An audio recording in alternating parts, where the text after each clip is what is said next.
Headline edition, July 8, 1947.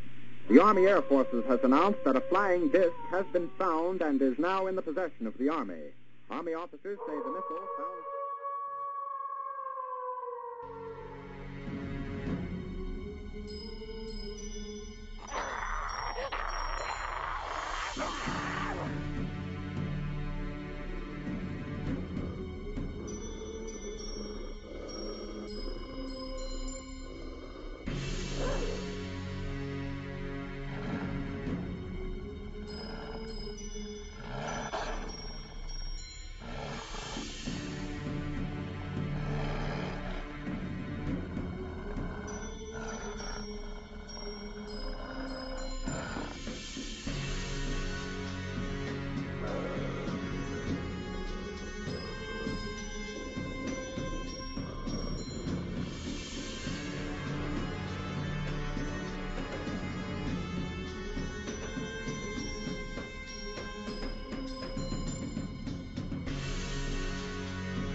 From the studios of Blackwater Media in the city of Atlanta, it is time for another episode of the Shadowland Radio Show. I am, of course, your host, Dr. William Lester, and I want to welcome you. I always like to begin the show by telling everyone to continue listening on YouTube. We have a lot of episodes archived there. I want to thank the people who have been recent subscribers. We can also be heard on Google Plus and on Facebook. If you go to Facebook, just type in Shadowland Radio Show and our page will come up, and you can scroll down and read about all the guests and each of the episodes and stream it right there on Facebook. You can also go to our website, which is shadowlandradioshow.com. Click on the episode tab and listen to archive shows going back now more than a year. On this edition, we're going to be talking about a subject that we have discussed before with other guests. A lot of people have a variety of perspectives on it, but it's always interesting. We're going to talk a little bit about demonology, exorcism, demonic manifestations or infestations, if you will. And I'd like to go ahead and bring on my guest, Miss Teri Lynge. Teri, are you with us? I sure am. Hi. Hello. Thank you for being on the Shadowland Radio Show. Teri, would you give the listeners a little bio on yourself, please? Sure. Well, let's see. I've been doing demonology for about the past 38 years, and I am a reverend and also the assistant state director for Florida MUFON, and a paranormal investigator. Got a lot in my background. I'm also a secretary. I do a lot of different work with MUFON, and currently have pretty much all the counties north of Pinellas in Florida. There are some that are taken by state section directors, but for MUFON, we are constantly working on UFOs. For those of you who don't know what MUFON is, it's Right. the Mutual UFO Network.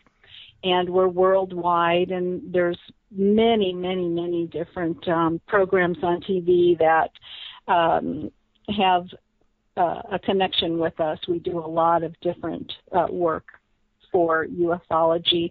And I work with some local people in the metaphysical realm and do exorcism and that type of thing. So, yeah, that's pretty much me. Wow. So you seem to cover the whole gamut of unexplained phenomena and manifestations, from the paranormal to the otherworldly, the extraterrestrial. And but you've done a great deal of work with these demonic manifestations. You are a member of the clergy, actually, as you stated. And so what led you to this work, kind of on the dark side? When we talk about the paranormal in general, but when we get to this demonic area, it's very dark, it's very foreboding. And can you tell the listeners how it is you came to do so much work in this area? I can. How I got involved in it was my life experiences. Mm-hmm. And I knew by the time I was about 14 that my life was pretty different from some of my friends. Okay. I had asked them, do you have strange, apparitions? Do you see things in the night? Do you hear things? Have you heard voices? And of course everybody was like, no, And I realized right away also that I would become the brunt of a joke if I shared any of what was going on. So I kept it to myself. And a few people would say different things like, I think you've got a gift. That's really kind of rare. Nobody I know has that kind of a thing going on. And what really cued me in was when I was 16, my mother went to visit a psychic. And she took me along because she couldn't get a sitter. And back then, you had sitters till you were about 14, 15, 16, that kind of thing. Yeah. She didn't want to leave me home alone. So she took me and had me sit in the hallway while she went in to see the psychic. And this was a renowned woman that you could only get a appointment with maybe once every year. Wow. So my mother had waited months to see this woman. Her name was Miriam. She lived in northeast St. Petersburg at the time. And like I said, I was 16, and I didn't want to go. I didn't believe in any of that stuff. I knew weird things happened, but I didn't make that connection. I was a little too young for all that. And as I walked in with my mother, the woman, Miriam, came around the corner and just gasped, brought her hands to her mouth and just screamed. And, it really scared me. It scared the dickens out of me. And my mother had shocked, and, she screamed, what? And Miriam said, oh, my God, I've never seen God on a child like this ever before in my life. And my mother said, well, I'm not here for you to read her. I'm here for you to read me. Right. And Miriam was just shocked that my mother didn't want me read immediately. And, so I asked her, I said, was that just a joke so that she would read both of us? And Mom said, no, she kept bringing it up. Please let me read her. Please let me read her. And my mother wouldn't let her. And so, so I just sat and waited till my mother came out, but believe me, my knees were shaking the whole time because it was pretty frightening to go through that at a young age. Sure. But after that, I just had so many paranormal experiences. And what got me into demonology is I became a Christian in 1973. Okay. And I went 110% into Christianity and studied for 35 years and ended up being. And in the beginning, I got involved with a group in Largo that did deliverance ministries where they really went into homes where people had issues, and that's what got me into that aspect. I didn't have any fear. I had zero fear, and Pastor Don would always say, everybody else is afraid to go, but you seem to enjoy going. And I said, well, I enjoy learning. I want to learn as much as I can about this phenomena because I have a lot of these crazy things happen to me, and I want to know what's going on. And then, of course, as I got older, when I was 27, I was coming home from work one night, and I had an experience with a UFO that was hovered over the railroad tracks in St. Petersburg near my home, and I did not believe in UFOs. Not at all. I really thought they were comic book entertainment. And so to see one was shocking. And that's what got me involved in that. So all these paradigms came together. And I was just like, you got to be kidding. So God is real. Yeah. Extraterrestrials are real. demonology is real. Well, Ghosts Teri, let me get you. and all these things, Let me stop right there and get you to. I want to get you to make a comment on this because you are a self-described Christian, correct? I definitely am a Christian. Okay. I believe in God. Okay, good. All right, so you had this UFO experience just right there in your face. Beforehand, you really did not give that a second thought, or not seriously. Never.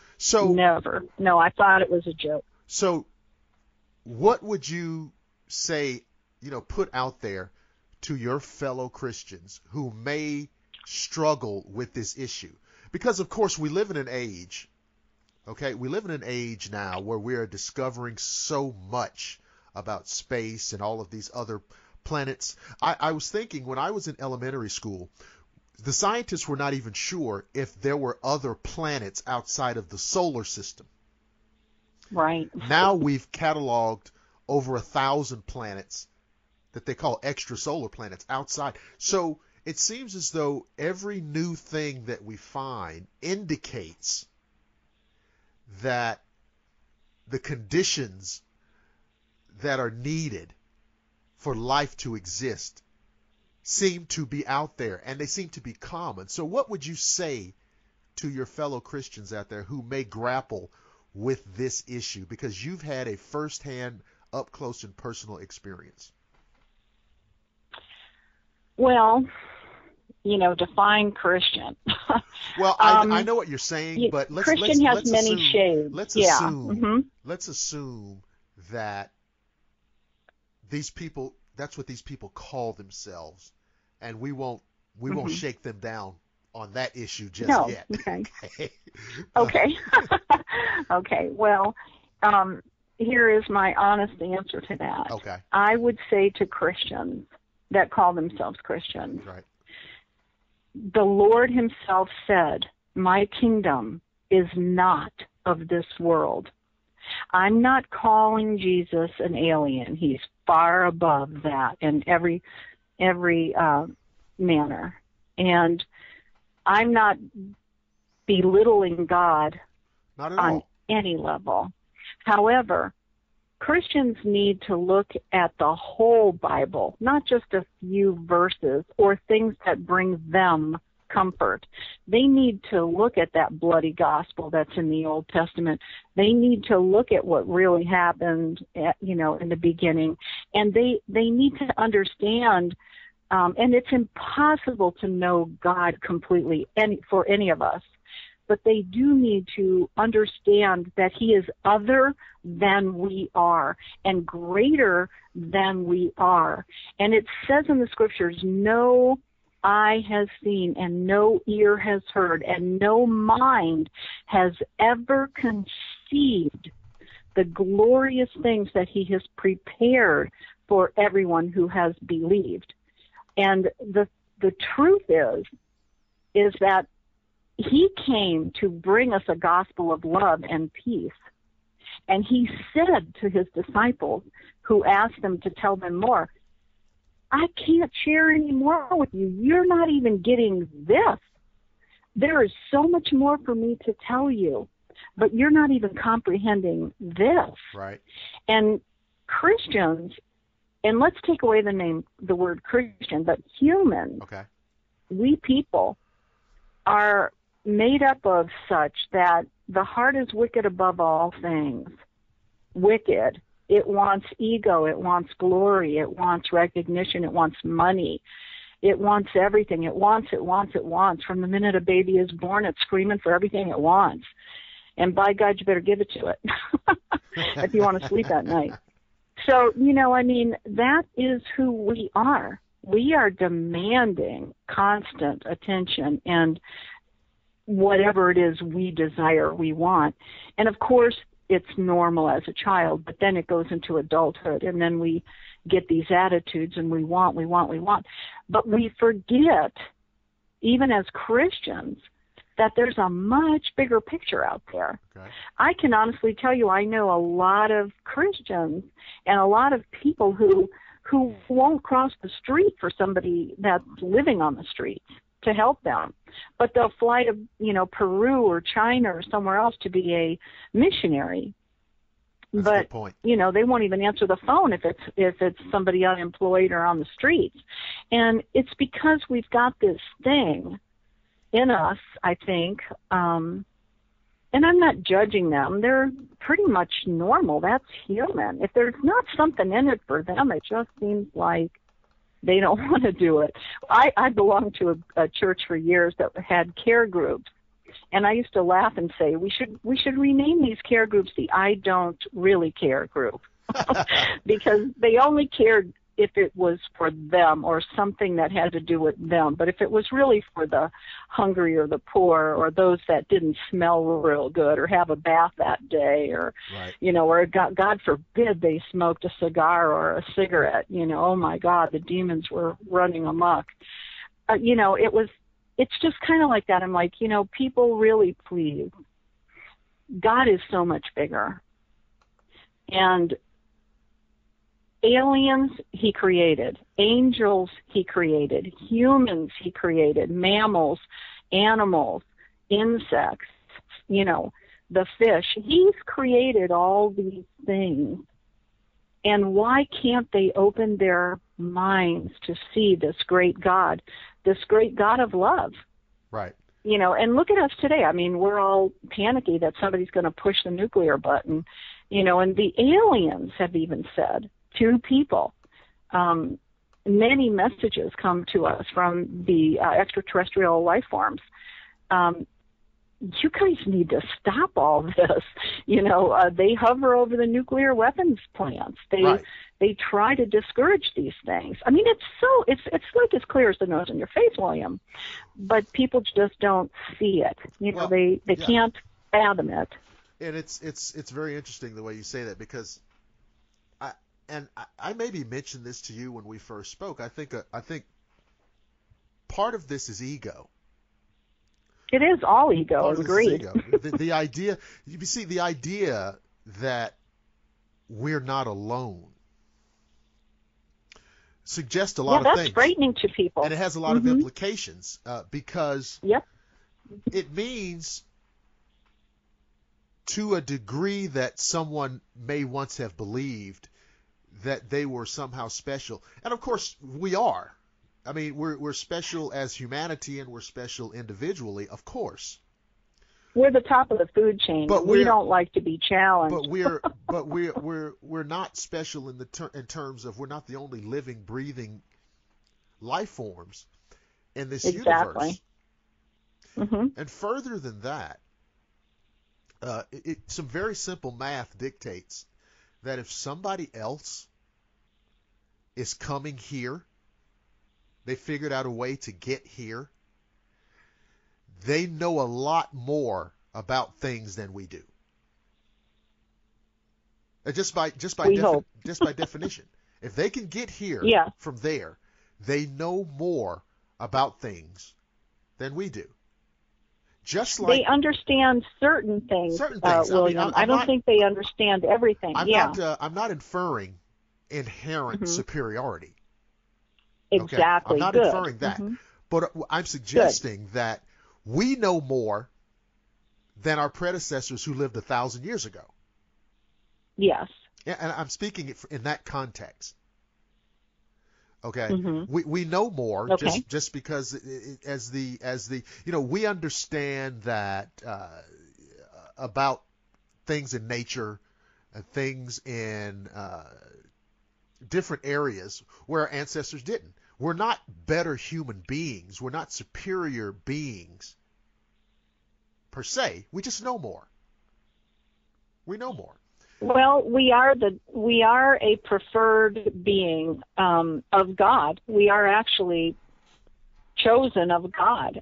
He chose the human race above all the other creations. So we do have some seniority, and we do have some bumps, if you will, but only on certain levels. Right. We can't take that and become egotistical about it. We cannot look at it and be greedy with our knowledge or with what we have, but we do. This is the plight of man, is to find God and be humbled. You know, we need to be humbled, and we need to know that he is above us and we are under him. And there are these demonic forces that are here, clearly. I mean, the Bible talks about it, the Torah, the Quran, everything talks about it. Even Buddhists, everybody knows. Of course.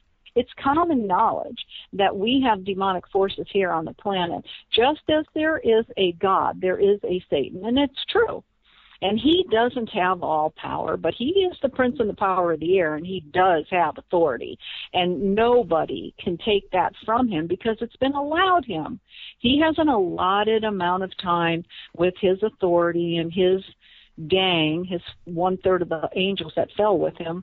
They do have authority over some things.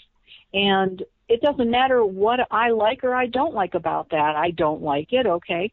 But he's still going to attack people. He's still going to get involved in people's lives and destroy things. But he's really anxious for a soul. He wants the soul. He wants somebody to become a full-fledged atheist, somebody who will not believe in God or even give God the time of day. That's the soul he has won. And again, that's common knowledge. That's nothing new. And you're right. I've spoken to, this is very interesting. I've spoken to people, even members of the clergy from across the theological spectrum. Mm-hmm. Judaism, Buddhist, you name it. And, right. And I've had this conversation with all of them, Teri, and they all acknowledge. And so this subject is not even a Judeo-Christian subject exclusively. This is a human issue. It's a human scenario that we're caught up in, this cosmic struggle, which is really how I look at it. Look at a great cosmic struggle. Mm-hmm. And these forces manifest themselves in certain ways for certain reasons. And I think it's happened all throughout time, and I think, over the millennia, people have described it many different ways. Of course, you're going to describe something based on your cultural worldview. Right. That's just, it's only natural. So this person over here might describe it a little bit different. They might call it something a little bit different. Mm-hmm. But the behavior, the malevolence, the detached malignancy is the same. Mm-hmm. So, yep, that's exactly right. In your experience in dealing with these things, what's the most common? What do you see most often when you walk into a situation and you know that it is a demonic manifestation? What's a common thing that you can share with everyone? Well, when I walk into a scenario where there is something going on, and it's truly demonic, which, let me tell you something, is rare, okay? Demons, and a demon of any real significance on their Richter scale isn't really playing with little men. They go for world dominance. They go for people in control. They aren't really wasting, their time here is limited, and they know it. They're very aware of it. And so they're working on controlling the masses. Like being more involved with someone in the realm of a leader, like a presidential leader or a royal leader, or like Stalin, or someone who has influence over large numbers. Somebody of people. who can influence the masses, because they know how to manipulate. They have been here for centuries. This is nothing new. The common man is like whacking at a mosquito for us. They don't really bother, but sometimes they do. And why they do is what really baffles me, because I'm like, why are they focusing on this? What is this all about? To me, it's a much bigger picture. than what most demonologists are even looking at. I'm wondering, why this? What is this all about? Right. And they do have power, and I walk into a situation, and I can feel them. And don't ask me why. I am not psychic, although everybody goes, oh, you're so psychic. No, I don't claim to be a psychic. I'm an intuitive, and I'm very sensitive. And if I walk into a room where something is very dark, believe you me, I can feel it. However, I worked with paranormal investigators for about 2 years locally here in Florida, and they would always say, don't let Teri go in the house until the psychics have gone in. And I said, why? And they said, Teri, when you walk in, everything leaves. When the psychics walk in, they're all over them like white on rice. And I thought, well, that's interesting. I would have never thought of it that way. I wouldn't have thought that they knew that I was there. But believe you me, they do. And the psychics went in on several different occasions, but on this one I'm referring to, a psychic went in and did her thing, and she came out and wrote on a piece of paper what she found. Okay. I walked in, and immediately I was told by the Lord there are 2 spirits in this place. They are the sons of this woman. They have both passed away. One was over here in this room, and I felt a very strong illness, like I wanted to throw up.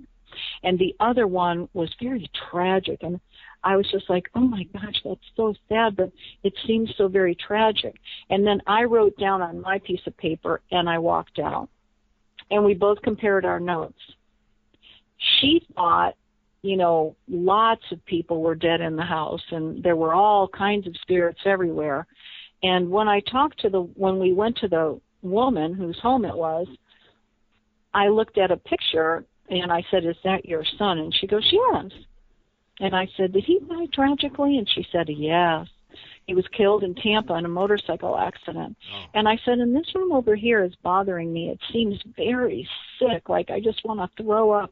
And she goes, my son died of AIDS right there. Okay. And I thought, oh, okay, so there you go. And as I was looking at this, I'm getting my information from the Lord. I wasn't really sure where the psychics gather their information from, because they weren't Christians. And I'm like, where are they getting this information? But it's interesting. The information is out there, and it comes through spirit, what they call guides. I'm not sure if that's trickery or if it's really real. I've never had a guide. I don't need a guide. I have the Lord speaking to me. I've got the power of the Holy Spirit with me, and I've never used secondhand information. I just pray and ask the Lord to speak to me. And it's been accurate always. And I've had people say, oh, this has happened here and this has happened here. And yet there's no validation and no proof of that. So, I look at these things and I'm like, all psychics aren't created equal, and they're not all right. And I'm going to say that they're right maybe half the time. Mm-hmm. And God is right all the time. If God is telling us something, he's going to be right 100% of the time, because he knows. It's not like he's guessing. This isn't a guessing, and we're not using a third-party mediator. So I don't know. I've never really understood any of that. Not that I'm saying it's wrong or it's bad. People can do whatever they want. We all give an account. I'm not the judge. I'm just somebody responsible for me and me alone. And I do what I do, and I don't have to answer to anybody or give an account to anybody, except God himself. And that is how this all goes anyway. We can all do whatever we want, and I truly not judging people, but I am saying I don't necessarily understand how others find what they find. So in that case, does that make sense? in that case where you felt the 2 boys there was not necessarily a demonic situation going on there? What was happening was yes, you're right, there wasn't. I guess I should share a different one. In that one, they were taunting their mother, however. There was some strange things going on. They were picking up jewelry and moving it, and they were having things fall off of shelves, literally just fall right off the shelf for no reason, or come right off the wall. They actually had something that was over the bed fall on the mother's head. And so taunting. Oh, and I know what my thought pattern was when you first said that. People thought that was demonic, and it wasn't. It's, spirits do odd things. I don't know why. As a matter of fact, I don't know why they don't move on. I don't understand that. Someone told me that the ones that are here aren't going to be in paradise. They're not moving forward. And so they are held here. They're bound here. They're earthbound spirits. They are not moving forward. And, that concerns me because I'm living in this reality with spirits that are not moving forward. And they're still here. Whereas, when Christians die, they don't seem to come back and haunt or do these crazy things. They might appear to somebody because their hearts are broken, and they'll appear to their children, or a grandfather will appear to a grandchild or something like that to comfort them. And I don't necessarily understand all of that, although the Bible does say that we can see from the chasm while we're on the other side when you truly are dead, and you're not coming back and you are dead. You can actually see those who are in that place, who are not moving forward. And that's a hard thing to wrap your mind around. That's a hard thing to even accept, but I happen to believe it.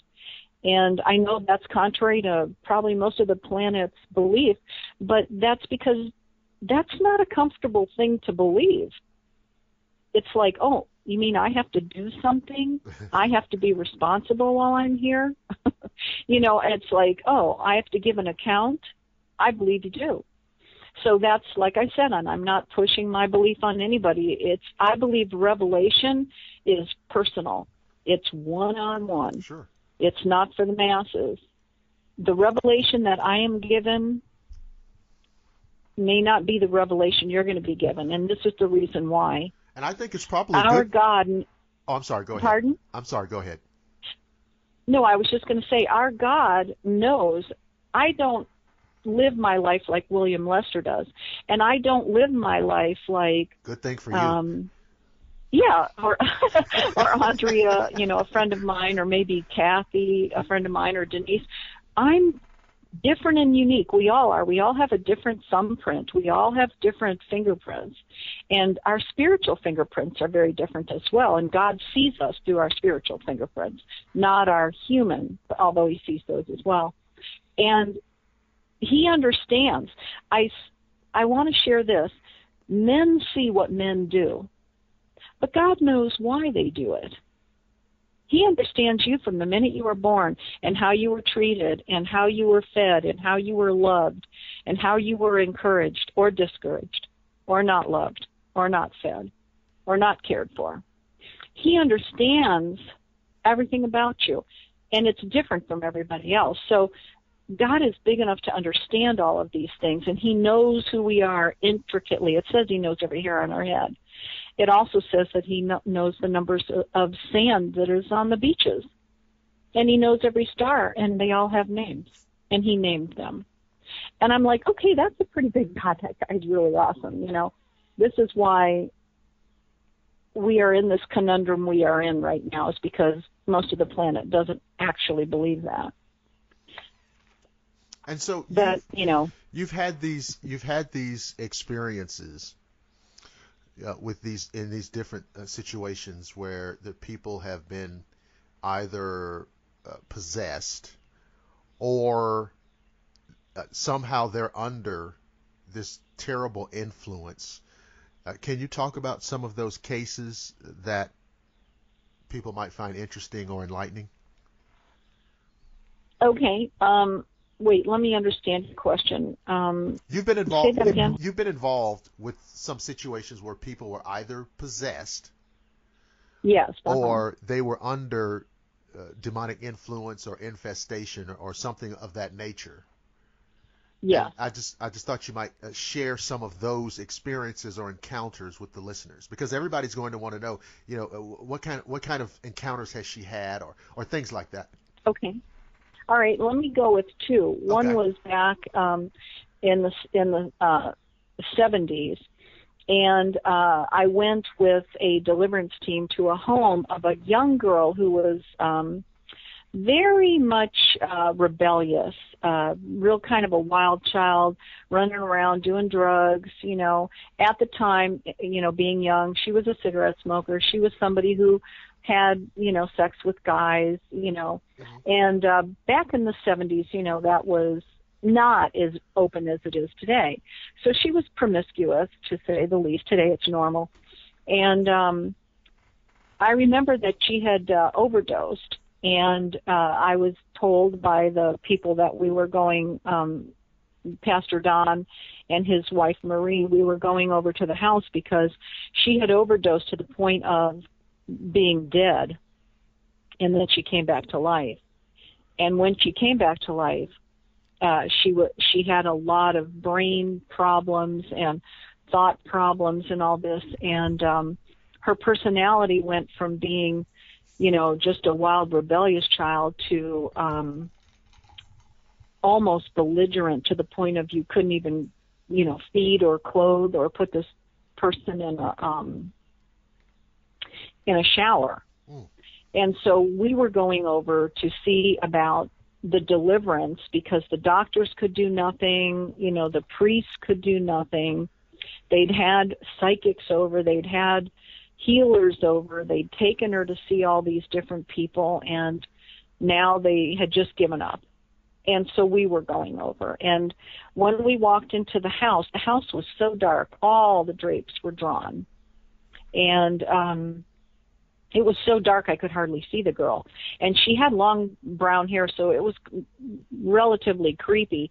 And she was sitting in a wheelchair, and she was bound to the wheelchair. Oh. Relatively creepy. And she was in St. Pete in the Northeast section. They were very well-to-do.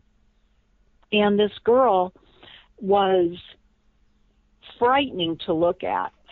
Excuse me.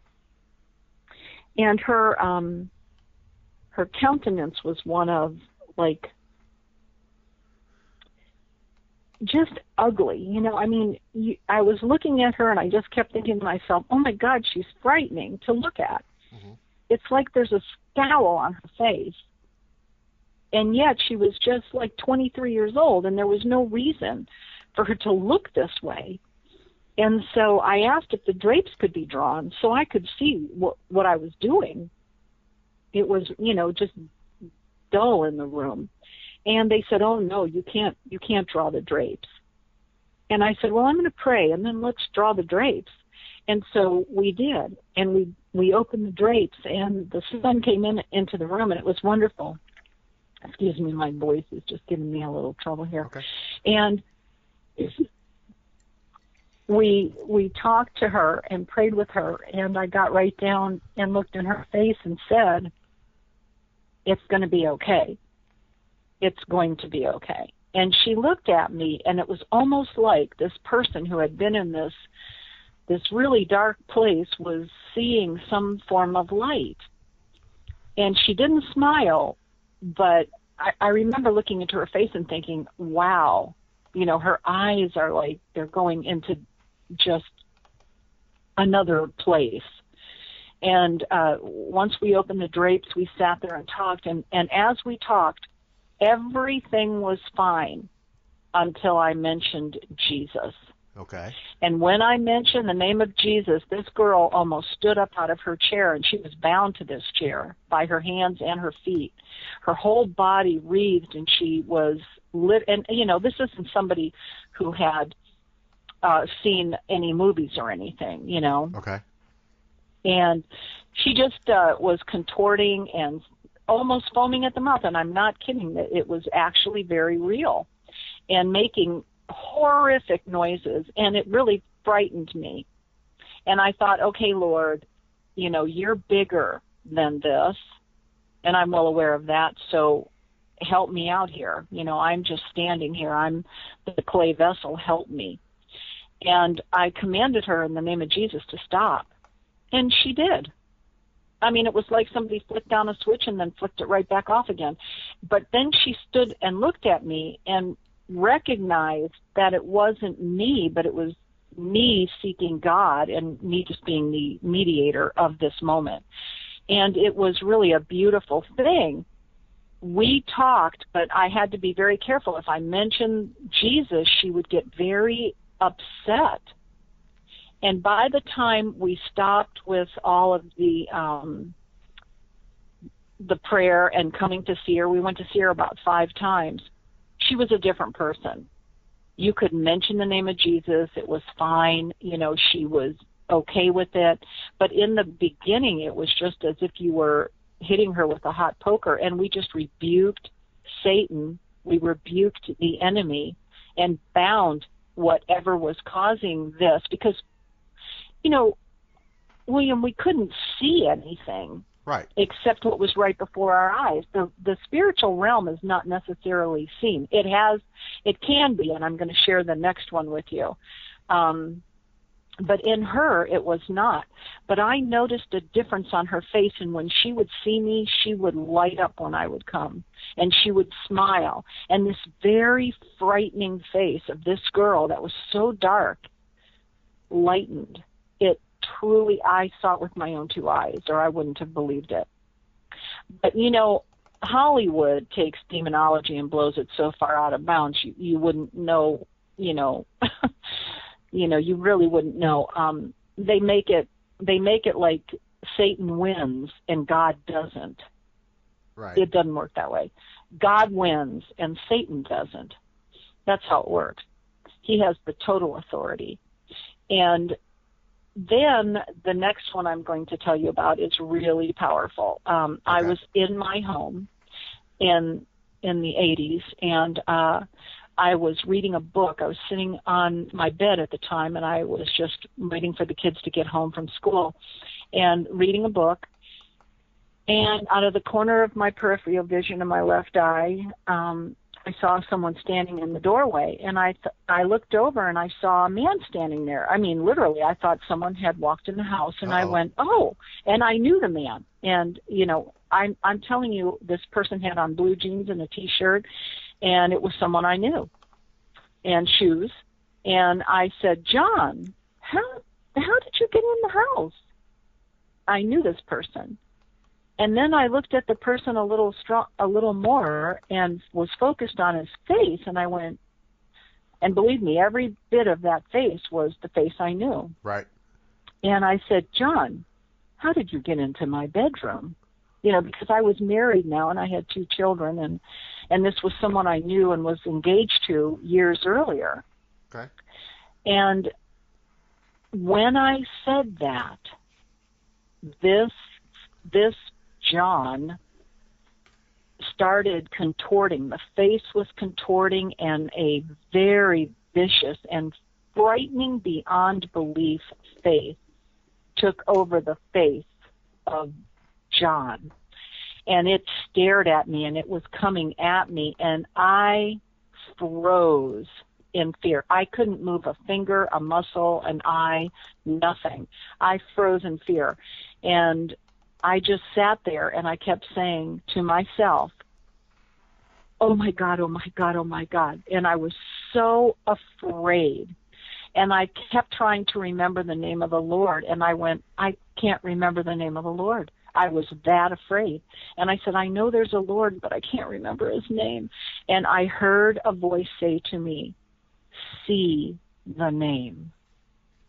And I went, oh, okay. I don't know what it starts with. I think it starts with a J. And I went on to spell out the name Jesus.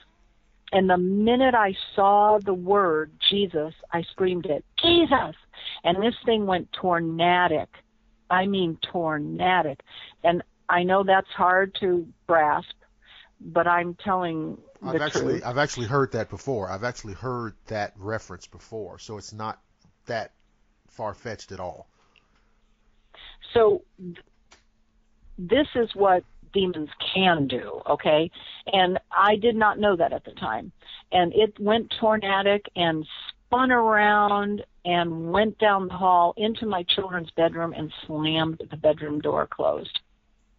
I jumped up and ran out of the house and ran into the front yard, standing in the sun on the front porch, which was very hot. You know, I'm just going, oh my God, what was that? Are you kidding me? So what I deduced from that moment was that this is what demons can do. That, in fact, was not John, the person I was engaged to at one point. This was something that came in his image, presented himself to me so it could converse with me. But I knew when I looked at it, my spirit recognized this is not John. You are being deceived. And that's when it went strange on me. So I knew I had power over it because all I had to do was speak the name of Jesus, and this thing had to leave. And that's biblical. In the name of Jesus, demons have to flee. They have to. And I found that out right there. I've also heard it said that when the demonic assume a human form, either they cannot hold it, they cannot maintain the cohesion of it for very long, or that's true. There's a flaw that should be obvious if you look hard enough. And I did. I focused on its face and I went, uh-oh. And I knew I was not looking at John. But my spirit recognized it. And I will honestly tell you that when I finally did get the name of Jesus out, I saw the spirit rise up out of my body, and my left hand pointed to the door as if to say, get out. And this thing went tornadic and spun and left and went down the hall. And I thought to myself, this is odd. I'm looking at the back of my own head. It rose up out of my physical human body, and I could see my spirit body, which looks identical to my physical body. Right. I was looking for the first time and the last time at the back of my own head. And I'll tell you, that was very strange, okay? And I thought to myself, okay, like I said, what I deduce from this is that these things can and do happen. And I was outside in the front of the house now, remember, jumping around in the sunlight going, oh my God, oh my God, oh my God. And then finally, I heard God literally speak to me and say, go back in the house. And I'm like, oh my God, go back in the house. Are you kidding me? I am not going back in that house. And then I thought, well, it's my house. I got to go back in the house. I can't let this thing be in the bedroom, in my children's bedroom. You know, I've got to go in there and see what is going on. Sure. And so I walked into the house and I mustered up the strength by just saying to the Lord, please, please be with me. Please guide me. Please be with me. Every step I said that. Please, Lord, be with me. And as I went towards that door, I literally said, God, I don't know what I'm going to see beyond this door, but I trust you. I trust you to be there with me. And I opened the door, and the room was empty. And now anger, righteous indignation came on me like you could not believe.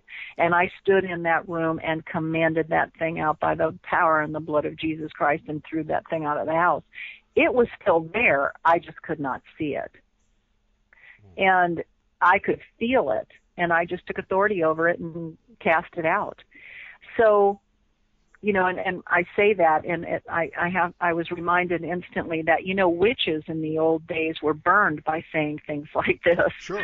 And I don't know that witches were witches. I think they were strong born-again Christians who saw the truth and were burned at the stake for it. I think some of them may have been, and it's very difficult to get back in that time and get back in the minds of, but some of them may have been intuitives. I really believe, and my heart has broke more than once over, sharing something, and then all of a sudden the Lord goes, this is what happened to these women.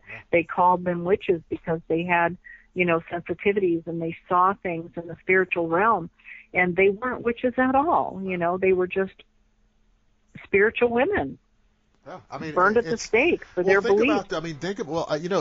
That idea might apply down through the ages across the world, where in history where you have these people, and remember, we always use the terminology of the times. Okay, right. Witches. In antiquity, people would use, a prophet, or a sage, or a soothsayer, or what have you. All these terms, but these people have always been around.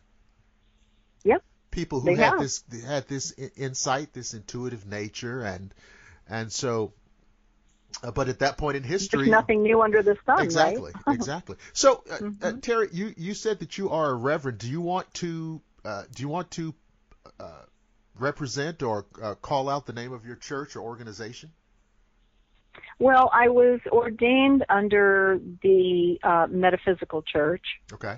And the Order of Melchizedek, and also from the Life Church.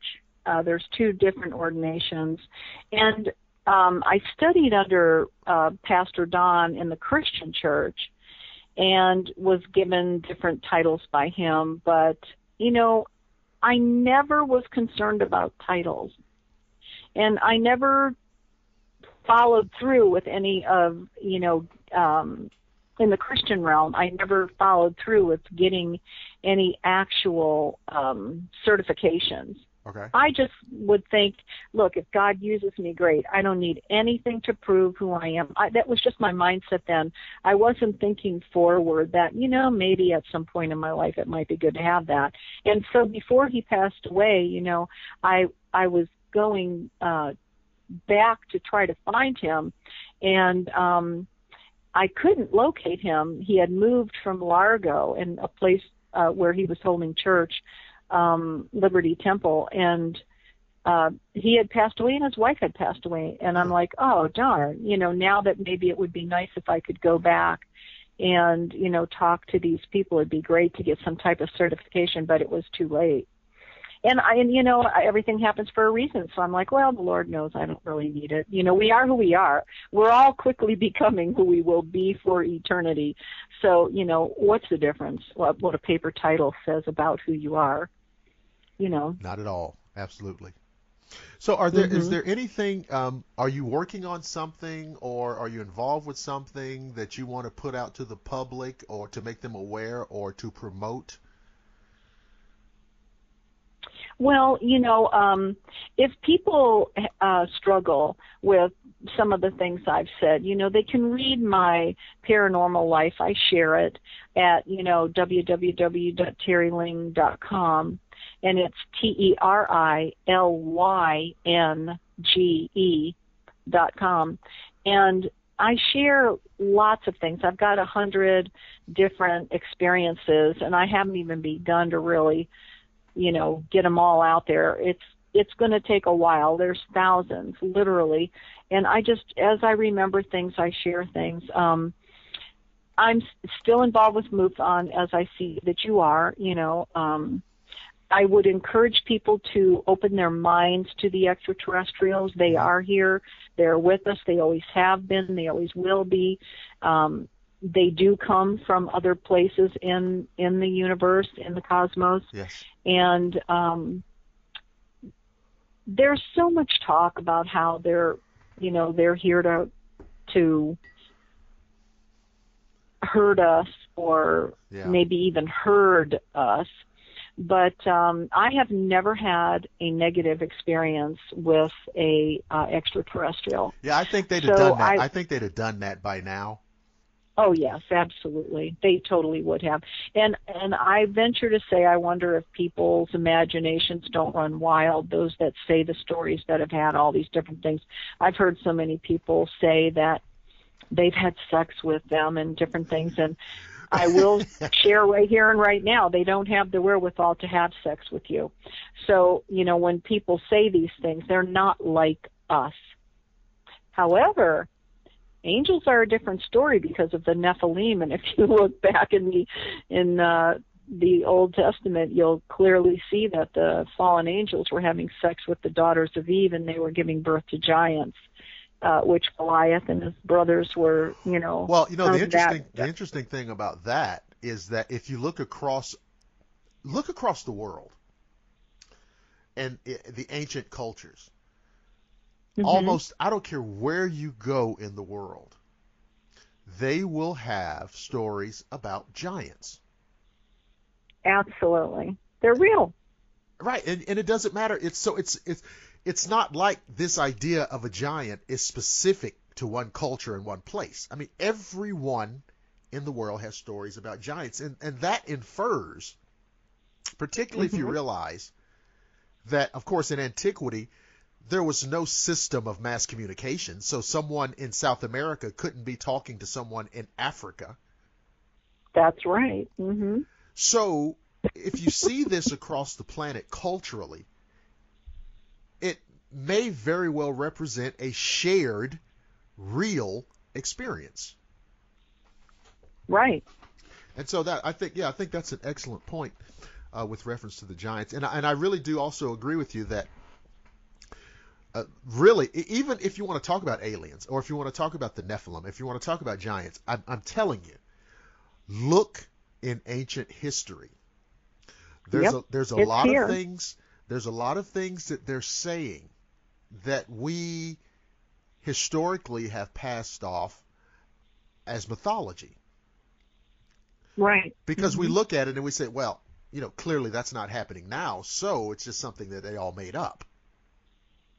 But I don't think so. I mean, I think that there are some folkloric elements, because as human beings, that's what we do.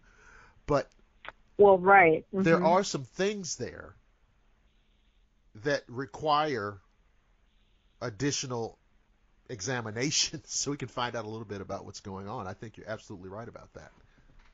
Yeah, I don't think everybody's playing with a full deck. And so when somebody hears stories like that, which are true, I do think that there are the attention getters, and then there are those who don't want to be left out of the conversation, right, and they run with some story and they add to it, and they tell something different than what they actually heard, and make it about themselves. There's ego and greed.